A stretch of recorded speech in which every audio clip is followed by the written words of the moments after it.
soc Raül. I jo soc Salva i anem a recomanar-vos un llibre que hem llegit que es diu Un Quixot amb una bicicleta. I ara vos he de resumir amb dibuixets. Un Quixot amb una bicicleta trata d'un xiquet, son pare i de sa mare. Son pare li va regalar un llibre prou gros i el xiquet va veure de lo tan gros que era que li pareixia avorrit. El Quixot.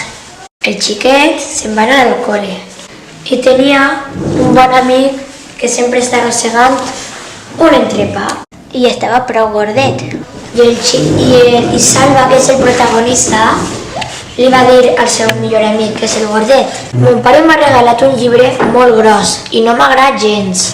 El xiquet se va donar compte de que son pare va tindre un accident en el peu. I el xiquet, com va veure que son pare li feia mal el peu, a ficar orgullós a son pare, va decidir llegir un poc el llibre.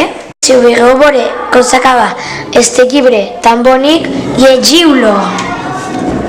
És molt recomanable.